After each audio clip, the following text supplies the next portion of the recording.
The UFC 299 press conference just took place featuring Sean O'Malley, Marlon Vera, Dustin Poirier, Benoit Saint-Denis, Michael Venom Page, Kevin Holland, Gilbert Burns, Della, Maddalena, Yadong, and Petr Yan. And this is my reaction to that press conference, which I'm just going to come out and say straight away was really mid. Not much went on. No one stormed the stage. No one really tried to fight each other. The press conference questions in general were terrible. I think Yan and Song got one question and O'Malley got like 2 questions, and then Dana White gets like 6 on how they feel to be back in Miami and all of this nonsense that just wastes time and stops fighters from getting to be asked questions. It's so annoying that they do that. We know the UFC's in Miami. We know the UFC's in Miami. Stop asking them how they feel about being in Miami. But either way, we start with Sean O'Malley. Him and Marlon Vera went back and forth a bit. In fact, they didn't go back and forth at all. They did not go back and forth at all. First of all, Sean O'Malley is literally coming out as the Grinch. I don't know what he was wearing. Literally green tinfoil or tinsel for like Christmas tree decoration. I have no idea why he was wearing that, but he was wearing it. Came out, said some things about, you know, why he's so calm and why he's got this aura about him, and said, you know, it's easy to be calm when you know you're going to knock someone out. And that was his first initial line. And then Marlon Vera starts talking back about how he's going to win. And then when it's time for O'Malley to start talking again about things, the cheers of Cheeto start swarming the arena. Like, the arena is filled with people cheering for Marlon Vera over the top of what O'Malley was saying. And there was almost a moment, I think someone posted it on Twitter, where you could see the gears working in O'Malley's head that he wasn't as big of a star as maybe he thought he was. I think on the initial walkout that he did have a pop from the crowd. So did Marlon Vera. But watching him try and get his message across while everyone is cheering for Marlon Vera and starting a chant so loud that it throws him off his train of thought and like makes him forget where he was in his sentence, you could almost see in his head like, oh, I've got some way to go before the McGregor level stardom kicks in. You know what I mean? But that was cool to start it off. Both of them were saying some things about how they're going to beat each other. And so I think someone even asked O'Malley a question quite spitefully and said, if you lose to Vera, you're going to be 0-2. Or I don't even remember. Maybe this was at the media day. It was a very forgettable press conference, but there were more moments that I want to go through because Yan and Yadong were speaking English. And that's big. That is huge. So I was very entertained by that. That was a wholesome moment. Poirier and Benoit Saint-Denis, basically all they did for the entire press conference was agree with each other that it's going to be a scrap and a war and a battle. And, you know, Poirier's coming out dressed like a GTA character. It works for him. That style actually works for him because it's become a signature move of Dustin Poirier to walk out there with like a Hawaiian shirt or some kind of designed shirt. But Benoit Saint-Denis was wearing a hat, you know, right over where that staph infection would be, which people have been noticing on his forehead. He was wearing a hat perfectly covering that staph infection. So I was surprised there wasn't at least one question about that, because a lot of people have been noticing that in the build-up. Maybe Dana White told the media members, don't bring up the staph infection. I hope it's not staph infection. I really hope it's not staph infection. But the fact that Benoit Saint-Denis looks a little bit disgruntled and covering it with a hat, I don't like that at all. And that does give Poirier a bit more of an advantage. But in the way I'm picking Benoit Saint-Denis to win, I don't think the cardio is going to have to come into it. You know what I mean? I think he's going to be able to dispatch Poirier quite soon into the fight. But it's going to be an interesting one. Both guys said it's going to be a scrap. Poirier said, you know, he's looking forward to it. He knows this is going to be a good one. He wants to see if he's still got it. And Benoit said, this will be a bloody war, or whatever he said. And, you know, that was that from those two. Kevin Holland is in Dana White's good books again, and you know he is, Because MVP is there, you know, he says, "What's up, everyone," to the crowd and speaks on their energy that the crowd had. And then Kevin Holland mentions that, you know, he sees this as he's fighting B-level competition. He didn't say it out loud, but that's what he meant when he said, "Hey, listen, we all know the answer there. Nobody pays to watch Bellator. Everybody's watching the UFC." Although a lot of people still don't pay for it, smartly.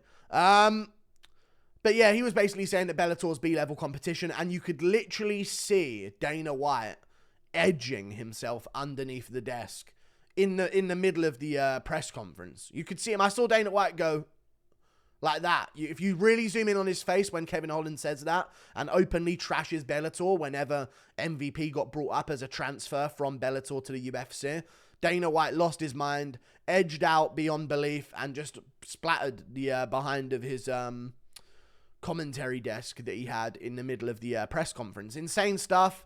You really got to find the right freeze frame to see when that happens, but trust me, it did. MVP bigs up the crowd, gets their energy, you know, wins over the crowd by sort of like admitting that the crowd was very energetic. Like Marlon Vera was trying to answer questions and he literally couldn't answer them because the crowd was being so loud. What else? Oh yeah. MVP said the UFC has a new MVP. That was his big line. Gilbert Burns dressed as a painter and is sweating profusely. That's what I took away from Gilbert Burns' appearance at this press conference, I guess. That's the note I've written down. I've written down all of these notes about the one-liners that certain fighters came out with. And I've just written Gilbert Burns dressed as a painter and is sweating profusely. His afro is all out everywhere. Okay, full-headed afro, crazy. He's got this oversized shirt on. He sounded like Guru from 6 months ago, I tell you. He's got this oversized shirt on, beyond belief, and his pits are drenched in sweat. I don't know how he can get that sweaty. And it wasn't even like it was a white shirt to where that would show up more. It was literally like, I guess, maybe it would show up more if it was a different color, kind of dark colored, and then you would see the contrast against it. But like, dude, his pits were dripping with sweat. What is going on, Gilbert Burns? Get a grip of yourself. I know you're cutting weight, but you're doing too good of a job of it. Dude's going to come in this weekend at 160. Honestly, dude. Jesus Christ. Somebody get him. I don't know how they're going to fix whatever problem Gilbert Burns has with his armpit sweat, because that is an insane amount of sweat that he's producing. Either way, I've written here, NPC JDM claims he'll cruise into the top 5 and bounce. Dude, there's something I like about JDM's no personality. It's just like, you know what you're going to get. They're asking JDM a question. They may as well have insulted JDM's family. Like, he almost has a look on his face when he turns that mug around. What are you saying? You insulted me wife? I don't understand. And he has this like, who dares ask me a question at a media day? What do you think you're doing? And he comes out and says, you know, focusing on Burns and I'm hoping to get inside the top 5 and bounce. That was JDM's input. Almost like it, dude. He's like a badass fighter NPC where we're not going to get any crazy stories out of him. But at least we're going to get activity and fucking crispy boxing on demand, basically, multiple times a year. So I'll take that over him coming out dressed as Big Bird. Speaking of Big Bird, Sean O'Malley had like his big Chael Sonnen moment that he was cooking up. Oh, God, dude. It didn't hit right, man. It did not hit right. He had this big Chael Sonnen moment where he had, you know, the 3-part one-liner where he starts mentioning, you know, this guy's a piece of shit, that guy's whatever. You know, everyone has that thing in WWE. Or when they're overselling something, Covington does it as well, where they'll do this guy's this, that guy's that, and this guy's this, and I'm this. That's their sort of like tone to it. And O'Malley implemented that and said, Cheeto's a pinata. Yan is 1 fight away from BKFC, and Marab's nose is more crooked than Joe Biden. Let's fucking go.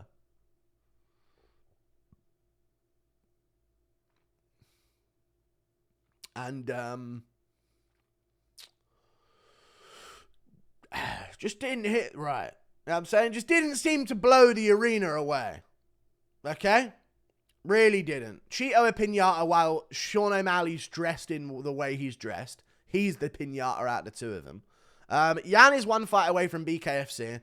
Not a bad one. Don't know why he felt the need to insult Yan. You barely got the win there. Calm down. All right. But, you know, he went at Yan. But he'd also said something like Garbrandt's one fight away from the commentary desk. He's used that one before. Okay. And then Merab's nose is more crooked than Joe Biden. JDM broke down in tears when he said that. Honestly. If you actually listen into the broadcast closely, when Sean O'Malley said Merab's nose is more crooked than Joe Biden, listen in. I think there's an alternate feed from MMA Junkie or something where you can see JDM's reaction because they're zoomed out at the whole stage. And as he says Merab's nose is more crooked than Joe Biden, you can see JDM go, it's not even that crooked. That's what he said. But yeah, either way, terrible, hit the wrong target, JDM's bawling his eyes out, didn't need to hear that. Song Yadong speaking English, and Yan speaking English. I guess we can get to this fucking finally. Yeah, it was good to see. Song Yadong is literally has like blonde hair all of a sudden. Looks super cool, by the way. Like a really cool, typical like Mortal Kombat character type vibe. You know what I mean? I don't know how to say he looks very karate-ish without just saying it's because he's Asian, but he just gave off karate vibes. You know what I mean? He just gave off martial art vibes but it was with the shades and the sleeveless like biker jacket that he had on as well. Like he had a very, you'll know what I mean. I'm not just saying it because he's Asian, but he had that very typical, yeah. I don't know how to pronounce it. I don't know how to describe it other than that. Like that's him charging up a move. Or you've just clicked him on character select. You know, now we're getting very stereotypical. But either way, Song Yadong's very Mortal Kombat-ish. The way he looked. Very, very cool. A new look for him. Start speaking English in the soyest voice. Okay? Okay, Petr Yan, I don't show you how good I am at boxing. You know what I mean? It was kind of like, okay. You know, nothing strikes fear into the heart of Yan like this. And then Yan speaks English. English Yan comes out at the very end. And starts saying, hello everybody. I thank you so much. This guy say he better boxer. I'm going to smash him. I 7-0 in boxing. I great at boxing. And this is new level, I think he said. I think that's what he was going for. And that fucking little creep, Oscar Willis, that little gremlin creep, Oscar Willis, interrupts Yan. You don't fucking interrupt Petr Yan speaking English.